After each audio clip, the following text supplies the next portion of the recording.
जले धृतवानपि वेदम् प्रलयपयोधि जले धृतवानपि वेदम् प्रलयपयोधि जले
पद्मा केवल भासति सद्मा श्री गुरु पद्मा केवल भासति सद्मा बंधु मुनि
श्री बलराम पूर्णिमा की जय, वैष्णववृंद की जय, प्रेमानंदे Hari Hari.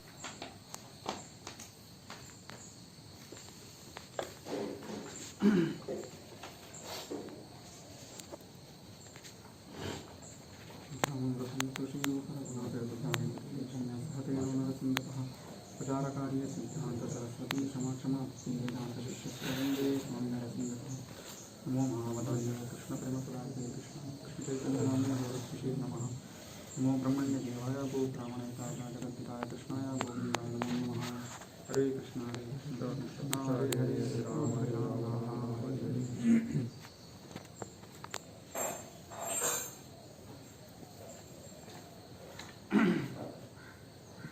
So I wanted to read from one of Guru Maharaj's article.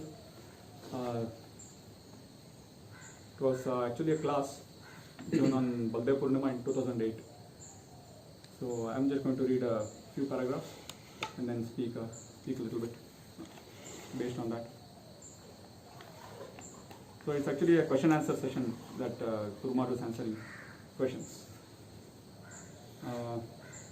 The question is, in the Mahabharata, it appears that Balarama was mostly in favor of Duryodhana. Lord Balarama abstains from the Kurukshetra war and goes on Tirtha Yatra. He returns at the end of the war when Bhima and Duryodhana were engaged in fighting. He protests that Bhima played foul by hitting Duryodhana on his thighs and he almost killed Bhima. How do we understand this Leela of the Lord? So this is the question that was put to Guru Maharaj. So you might know, you were reading Mahabharata, listening to Mahabharata. So in that actually we know that Balarama actually did not participate in the Kurukshetra war because he was actually a little bit partial towards Duryodhana. Although like he supported both of them, but he was a little bit partial towards Duryodhana and he did not want to take any sides. And he thought that the best recourse would be to just leave the whole thing and go for Tirtha Yatra. So he just went away from the scene altogether. So the Guru Maharaj answers at why Guru Maharaj answers in a very nice way. He says, why doesn't Balarama come here and kill all of us? Why doesn't Balarama come here and kill all of us? Because we are all almost like we have all the demonic tendencies within us, in our hearts. So why doesn't he just come and kill all of us? Like instead of asking, why did not Balarama go and kill Duryodhana because he was demoniac? The same question can be asked about us also. Like we also have so many demonic qualities within us. And why doesn't just, instead of showing mercy, why doesn't Balarama or Nityananda just come and kill all of us? That's what Guru Maharaj is asking. Are we such great devotees? Do we have no faults within us? Is there nothing mundane left within us? Are we so perfect?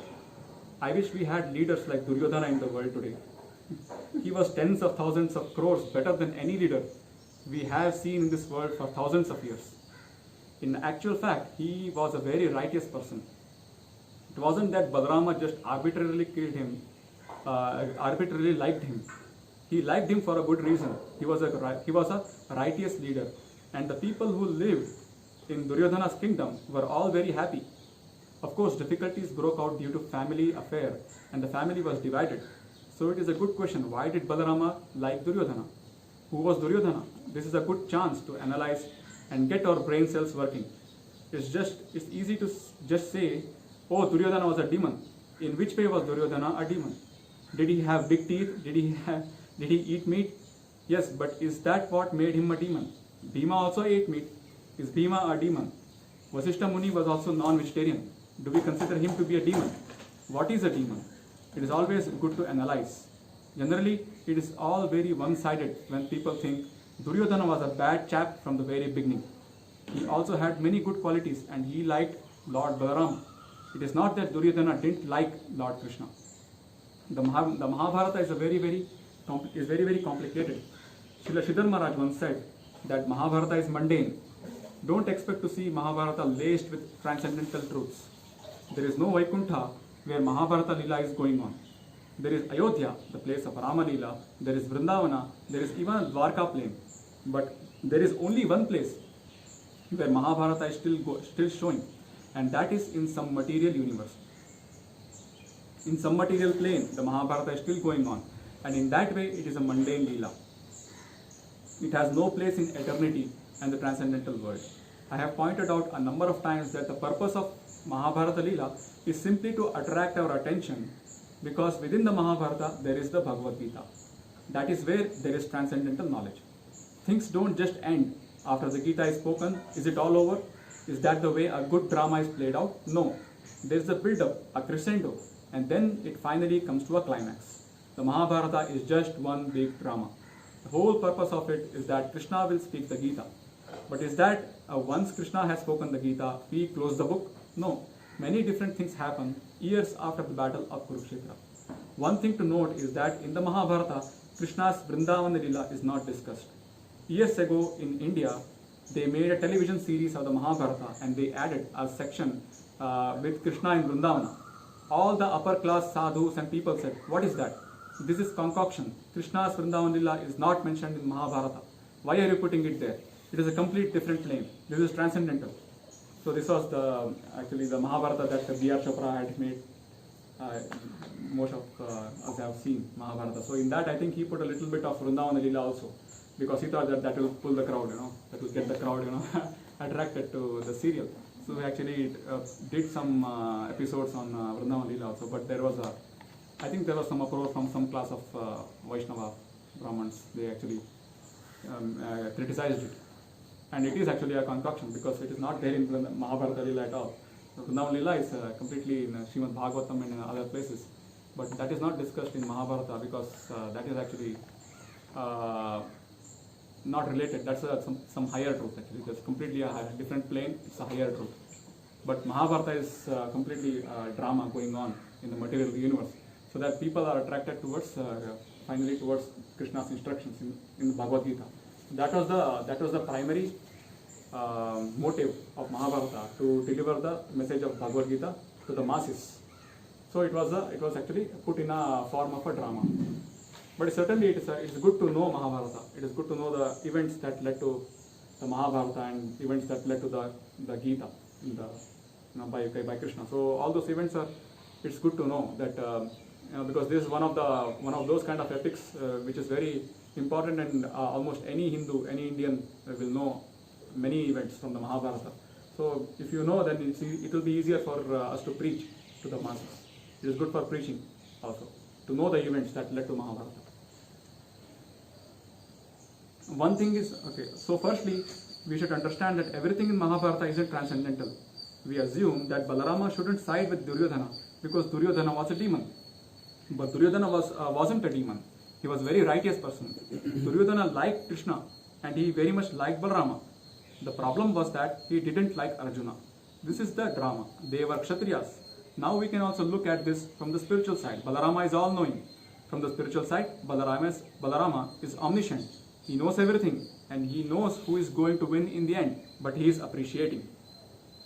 So that's a very peculiar position of Balarama, because Balarama is ultimately, I think he's going to cover that. Balarama is actually ultimately Nityananda Prabhu. And if you really want to understand the nature of Balarama, the Balarama's original nature is more pronounced in Nityananda Prabhu. It is more pronounced in Nityananda Prabhu because Nityananda Prabhu favored the downtrodden, the fallen souls. He was always very merciful towards the fallen souls. So if you want to understand why Balarama actually sided with Duryodhana, the reason was that Balarama is like his nature is like that. His nature is more pronounced in the nature of Nityananda Prabhu because Nityananda Prabhu is the original Balarama also. Is the original Balarama. In the we can see that how actually in Kali Yuga he comes and actually accepts everyone no matter how fallen he was. So Nityananda Prabhu's nature as a merciful supreme person is actually the real nature of Balarama. But in Mahabharata it is all a drama going on between the Kshatriyas, fighting between the Kshatriyas. And Balarama is also known to be like very, very impulsive. In Mahabharata, if you go through Mahabharata, you will see that Balarama is extremely impulsive and also extremely merciful. So there is it's a two extreme. He is very impulsive also. He can actually, if he gets irritated, he can immediately kill you, just chop your head off. He actually in one of the incidences in the Mahabharata when he went to some invitation, some Rukma, the brother of Rukmini invited Krishna and Balarama to their place, to their house, and then challenged them for a chess match.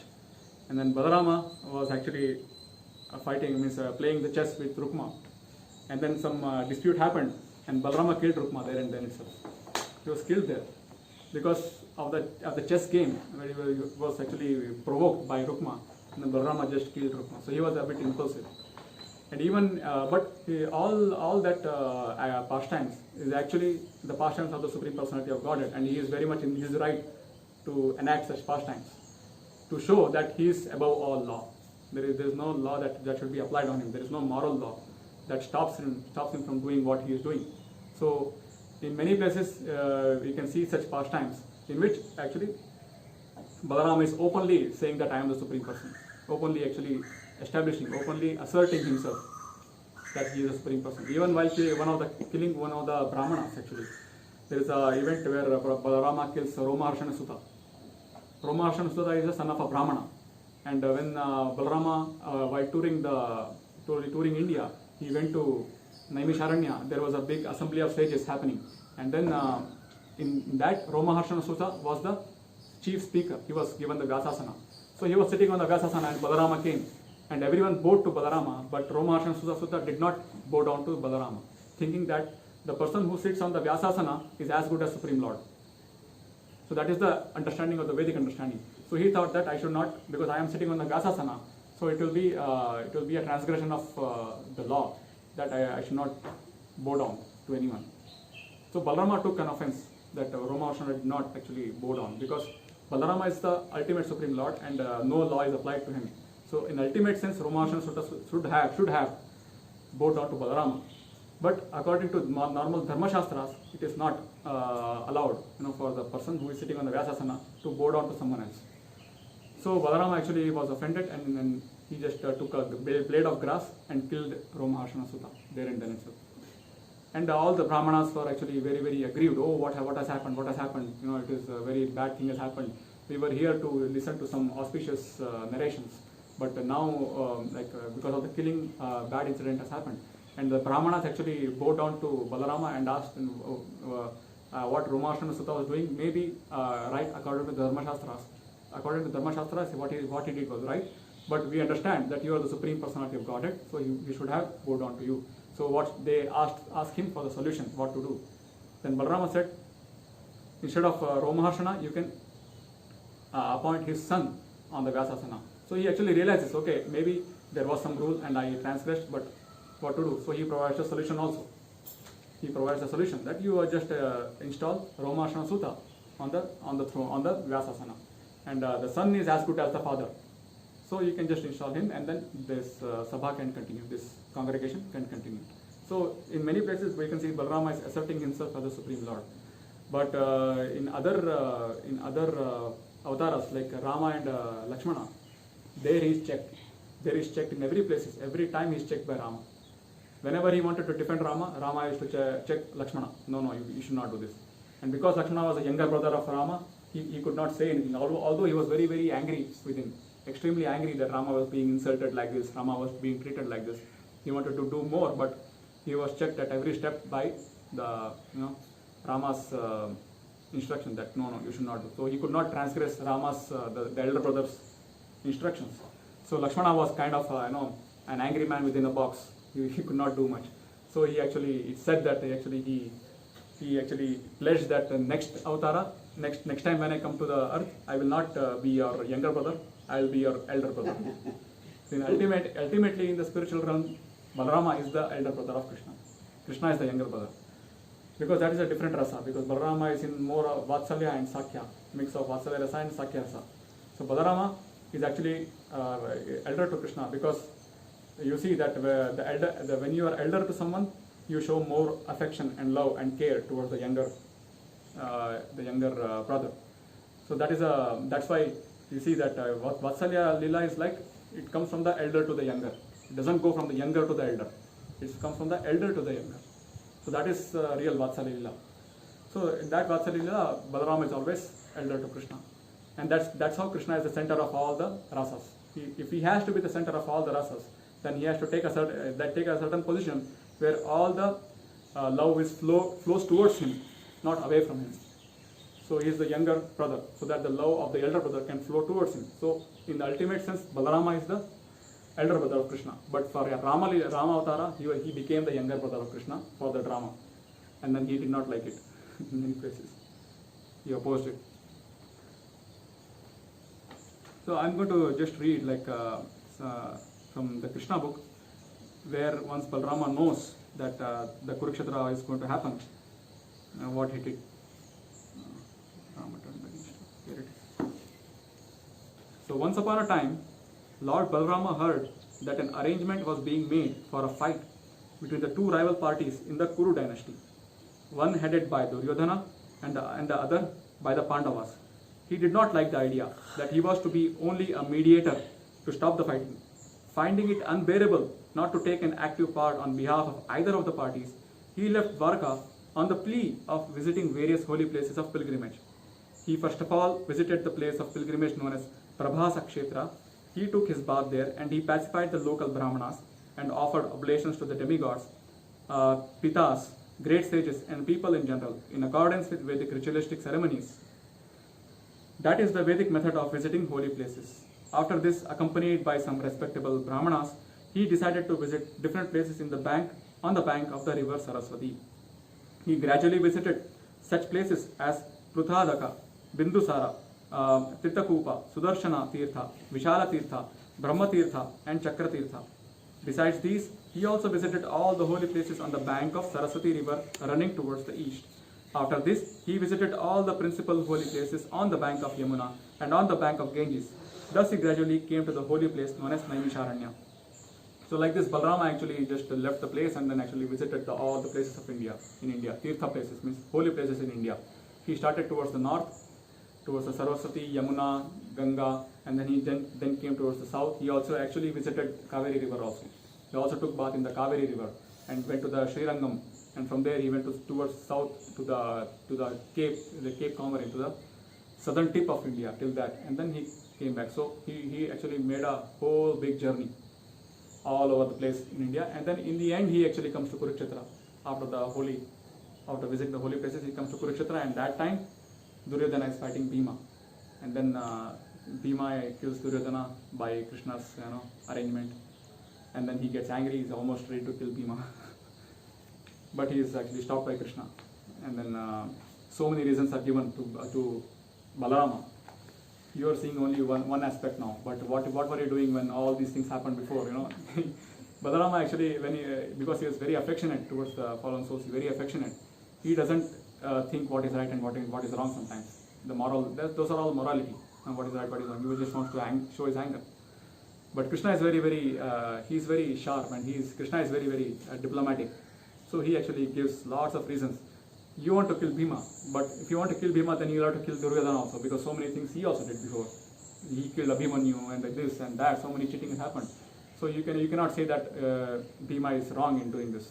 So Krishna actually balanced the whole situation. When he balanced it, Balarama could not answer Krishna.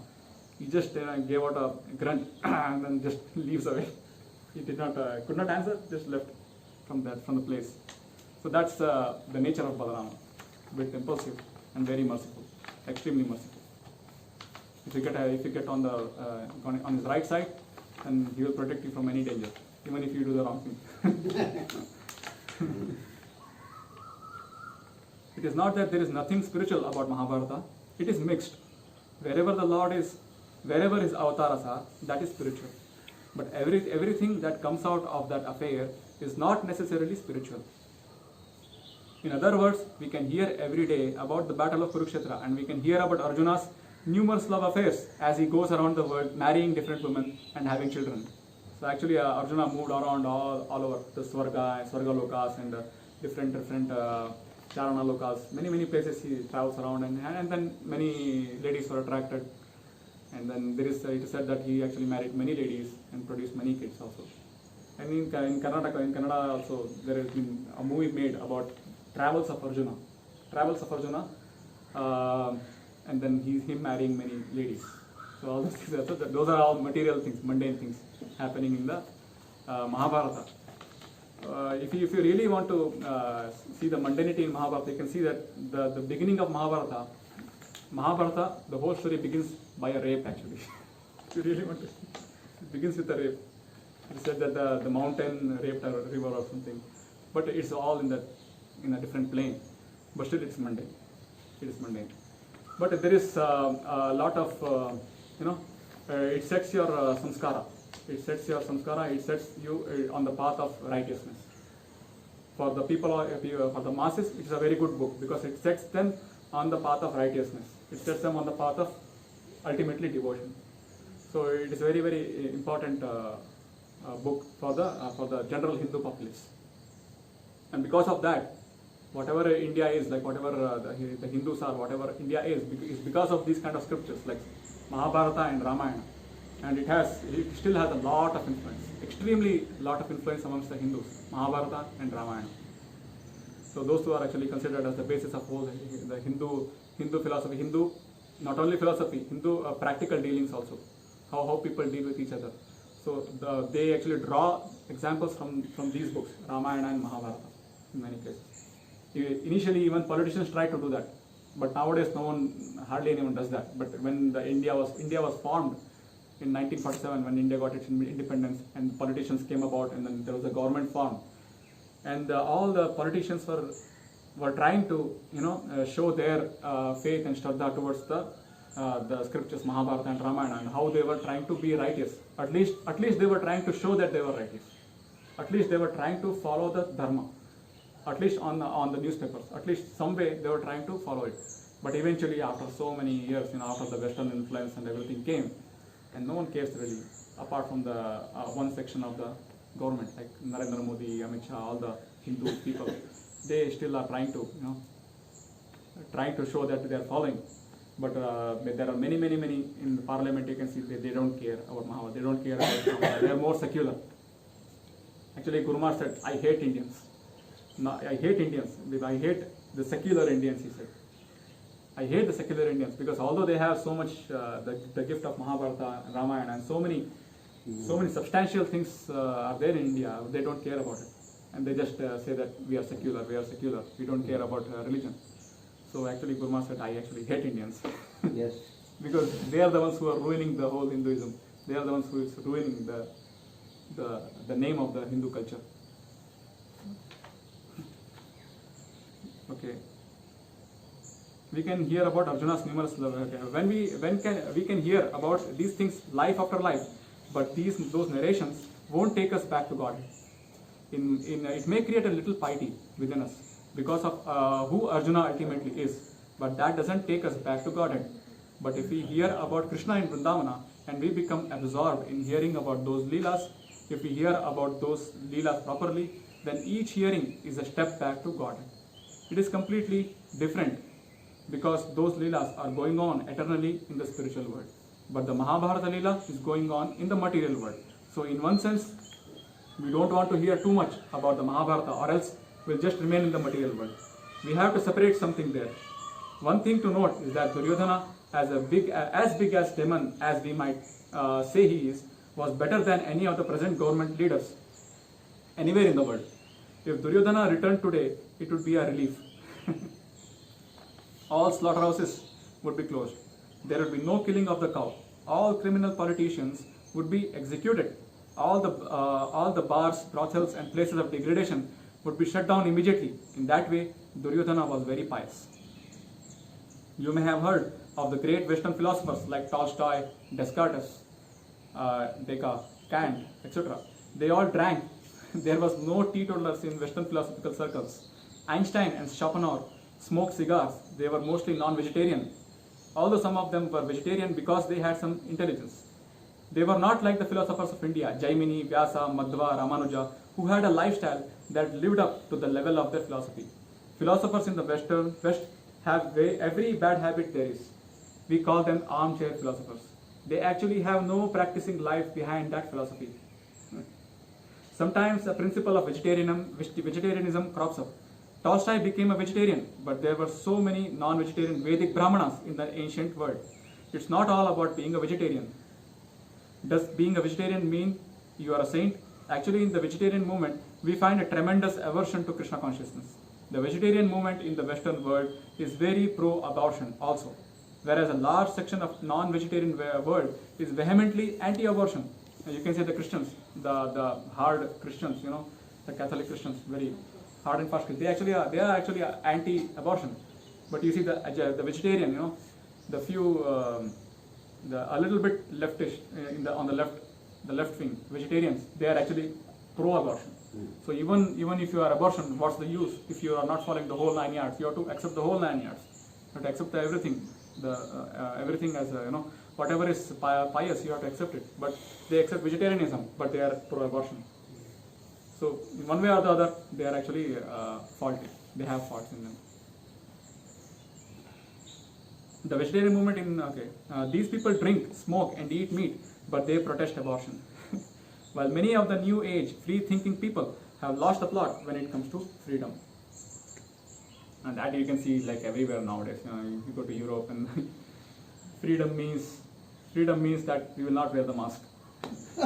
Freedom. Yeah, freedom means we will not wear the mask. We won't believe that coronavirus exists. We want to do what we want. We don't care about corona even if everyone dies. Yeah. So that is their notion of freedom. But actually that is not freedom.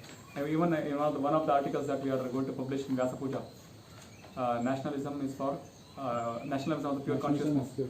I think Prabhupada, even there I think he says what is freedom, what is real freedom, what politicians think freedom is. It is not actually what they want to give you freedom. It is not actual freedom. Actual freedom is liberation from your sense gratifying tendencies altogether. That is real freedom. But that no one wants to offer. That no one wants it and no one wants to offer. One thing to note is that Duryodhana is a big demon. Okay, what does freedom mean? Does freedom mean that you can eat razor blades? Is that freedom? Well, yes, you are free to eat razor blades, but that's insanity. If I want to shoot you in cold blood, is that freedom? No, that's murder. That is misuse of freedom, and so is abortion. So you will find that many people in the vegetarian movement and yoga circles also are strongly averse to Krishna. However, I have seen people that are non-vegetarian, who have more positive idea about Krishna consciousness, the ashrama and devotees. We have friends in Mysore who have helped us many times, who aren't even vegetarian. Of course, we look at that as a bad quality. They should continue to be favorable towards Krishna, the devotees and devotional service, and leave foods in the mode of ignorance behind. Yet by their habit, they can't do that. But are they demons? So it is not easy to draw a line and state who is a demon. If you draw that line, you might draw it through your own heart. We all have anarthas, and what are these anarthas? They are demons. It is not that they are compared to demons. They are demons. Krishna accepts so many devotees to serve him, and they undergo purification. Duryodhana's purification was that he was finally killed by Bhima in the presence of Krishna and Balarama. Balarama walked away in the end. He didn't want to see it, but Balarama knew what was going to happen. In the end, Duryodhana died in the presence of. In the end, Duryodhana died in the presence of Krishna, and it is also said that everybody who died at Kurukshetra attained moksha. It doesn't specify what type of moksha they received. They certainly didn't go to Goloka Vrindavana, but they got some form of higher position in their next life. Once there was a Hindu army officer in Amritsar. He was white-haired older gentleman, and he told Prabhupada, I am always having some problem in my mind because an astrologer told me that in my previous life I was in the Kurukshetra war and I fought against Krishna. Srila Prabhupada just said, that is impossible. Everybody that died at Kurukshetra went back to Godhead. You are still here, so obviously you weren't there. Prabhupada just popped his bubble. Ultimately, we should look at it as being all for the good. The Mahabharata is a drama with many lessons in life. Although Duryodhana had all good qualities, he had one bad quality, and that one bad quality brought him down. That bad quality was that he was envious of Arjuna. It's not that if you are envious of a family member and you have all good qualities, you will be brought down. That's not the lesson. The lesson is that he was envious of someone who was dear to Krishna. He was envious of the Pandavas. Bhishma, on the other hand, is a great devotee, but he shot Krishna. Bhishma in the Kurukshetra war. On the other hand, is a great devotee, but he shot Krishna. He shot him with arrows. Have you ever been shot with an arrow? It's not like in the movies. In a film, a man is shot and he keeps running and fighting. That doesn't usually happen. When a hole is made in you, you go down. Not once, not twice, but many times Bhishma fired arrows on Krishna. But Krishna took them to be like flowers offered by the gopis. How is that possible? Because they are in the Kshatriya Bhava. That's the Kshatriya Bhava. Nowadays, some people claim to be Kshatriyas, but most of them are just brutish animals. To be a Kshatriya, you have to be trained in Dharma Shastras. That is the real Kshatriya, who is trained in the Dharma Shastras. It is not that you just become a soldier and then you just follow your commander. That is there, but you also should know what the commander is doing, is right or wrong. You should also know that some Dharma you should know. But nowadays, if you see the American army, they just want to kill. They are just waiting for the command. They are just waiting for the command to launch missiles, to just start the firing. They just want to hear the okay, go. And they just want the green signal, and then they just become a killing machine. They just do all nonsense. If you see what has happened in Afghanistan, Iraq, and so many places, they just want to fight for the sake of fighting. It's not that they are fighting for the right thing, but that's what is fed to them. The propaganda is fed to them, and they're just happy, killing and killing. But even actually they are behind. They are actually shooting from so far. They are shooting from a secure place and then just launch a missile and then just kill civilians also. In the end, they kill civilians. Yeah. No discrimination. They just kill indiscriminately. Civilians in so many places. They are just killed. If they are killed, they are considered as collateral damage. But that didn't happen in real Kshatriya wars. There was no collateral damage. But nowadays, it's accepted. It's normal. It's a collateral damage. If you see that WikiLeaks founder, he actually released a tape. It's called Collateral Murder, because there was you can see that video. If you see the video, the American army is actually really murdering people there. It's not that it's a collateral damage; it's a collateral murder also. So they are just a fighting machine, a murder machine, basically. That is not a Kshatriya. Kshatriya is actually in front of you, fighting in front of you, with the swords and with really showing his bravery. But if you challenge some soldier from now, some American soldier, if he's standing in front of you and you are about to fight, many soldiers will be really afraid to fight. Really afraid to fight. But Kshatriyas are not supposed to be afraid. If you go to Mahabharata war, they were not afraid. They fought. They really fought. They showed that it was actually a festival for them, basically. Many of them, the Mahabharata, the Kurukshetra war was a festival to show their valor. It was a festival to show the valor. It was not that they went away. So it was a different plane altogether. They know the dharmas and they know who is a Kshatriya, and they enjoyed fighting. In Bhagavad Gita also Krishna says that Sukhina Kshatriya Partha Labhante Yuddham Idrisham. Sukhina means they are happy to fight in this kind of situation because it is a fight for the dharma, and you have all the right to fight for it. So Sukhina Kshatriya Partha Labhante Yuddham Idrisham means happy is the Kshatriya who has got this opportunity to fight. So that was the Kshatriya Bhava, and they are in front of your face with the sword, with the mace and everything. So that is a different plane altogether. The Kshatriya has a different meaning altogether. It's not you cannot put that in the current context. But in the Indian army, many people still think that they are doing Kshatriya Dharma, and many are actually. Many are really very valorous. They have a lot of valor in them, but not all. Many. They draw from Mahabharata also. Indian army, many places. Yeah. So nowadays some people claim to be Kshatriyas, but most of them are just brutish animals. Okay, it's mostly like, okay, to be a Kshatriya you have to be trained in Dharma Shastra. They don't know anything about Dharma. They are just barbarians. When Kshatriyas spar with each other, they really fight. They still practice like this in Kerala today. They don't train with sticks, they use knives. Any master of martial arts in Kerala has at least 10 knife wounds. Otherwise, he wasn't trained very well. It's most likely that his guru put half the scars on his body while training him. Every once in a while, they would practice and one of them would die. Now that's a real practice. We are not Kshatriyas. For us, we sit around with devotees after a nice bhajan program with a big bowl of sweet rice and some hot puris. But for a Kshatriya, they like a good bloody battle. Nothing makes them happier. There is nothing worse for a Kshatriya than to stop fighting. That's the boring for them. It's like a Marwadi who can't open his shop. There is no bigger hell for a traditional Marwadi than the day that the market's closed. An answer to a question is not always linear.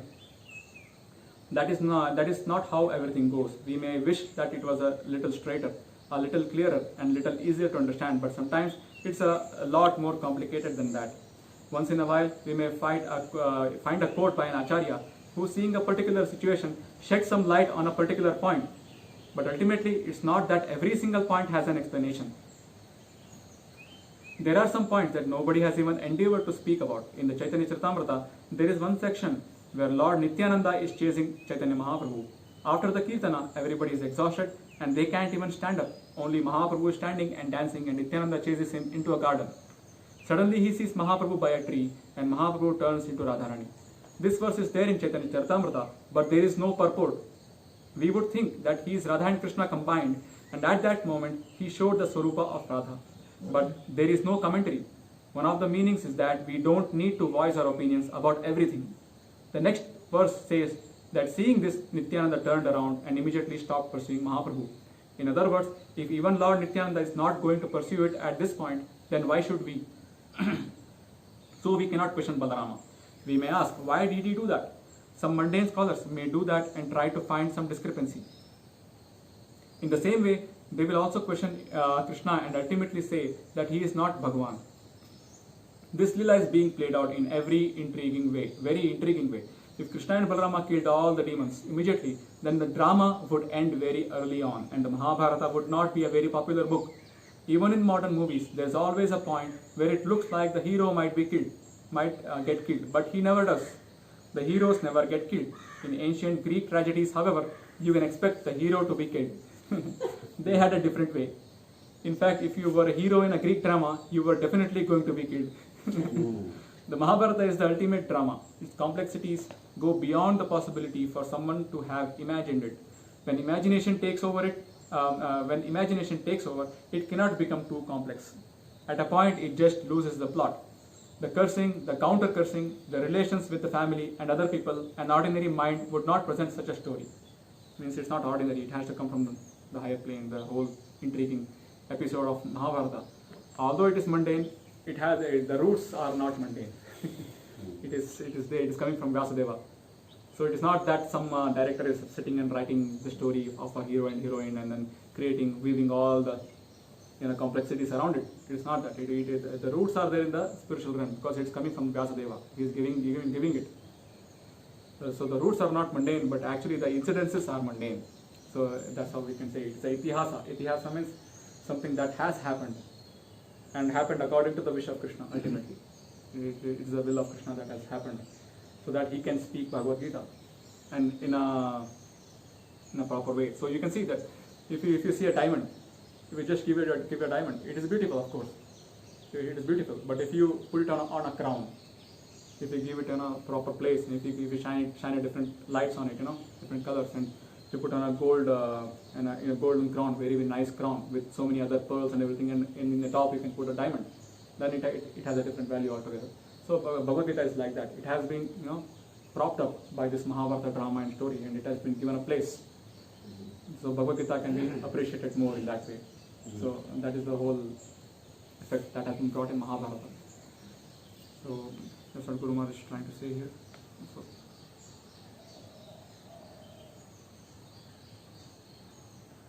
any questions or anything? I think it's time that we start cooking. Oh, it's Mother. When you talk about Balaram, Yeah. the elder brother of Krishna, because he belonged to be the elder brother. Yes. Lakshmana, he's tired of it. It's fascinating because actually Yeah. there is a real Lord Ram, where is eternally the younger Eternally, brother. yes. Yeah. Yes. So, yeah, it's difficult to understand this. It's difficult, yeah. actually. That's a good point, yeah. Yeah. It's difficult to understand. He also has his eternal place. Yeah. Yeah. Yeah, and also Prabhupada installed a lot of Krishna Balaram deities all over the world, and Rashi Maharaj talks about that, how it's actually Gauritai. It's actually, his idea was, we're not worshipping really Balaram. Mm-hmm. He's there because he's merciful, like he said. He's loving Jananda. Right. So that's his vision. Yeah. That's a vision. That's his vision. Yeah. Yeah. Great advanced fashion. Yeah. That's a very, very important point, yeah. So, even in Mother Sachi also sees the same dream. Mother Sachi, for the Kali Yuga. You might have all heard the dream that Mother Sachi sees that Nityananda is pulling down Balarama. Your time is over. Yeah. Your time is over. Yeah. It's not your time now, it's my time. So Mahaprabhu's time. Please leave the throne for him. They are fighting. Yeah, and we can't, claim to understand all those things with our teeny brain. Oh, We yeah. have to let it flow. That's Yes. why Rashi Maharaj is so spontaneous, because he lets things flow. It's flowing through him from up there, through him. Yeah. So It's not mechanical. no, it is not mechanical. And my Guru Maharaj actually was empowered like that. Yeah. The flow, like, it flows through him like automatically. Yeah. You just should start speaking, and it just connects. Yeah. Just flows That's down. what attracted him to me the most, actually, is his spontaneous Spontaneous. attitude. Srila Prabhupada was way more formal, he had to be. For Because the he was talking urban to preaching. people who didn't know anything. So Right. he had to start with A. Right. But Rashi Maharaj was very attractive that way. Yeah. Very Yeah. spontaneous. Yeah. I'm actually going to play one class in the evening. Nrsimha Maharaj was trying to play a class in the library.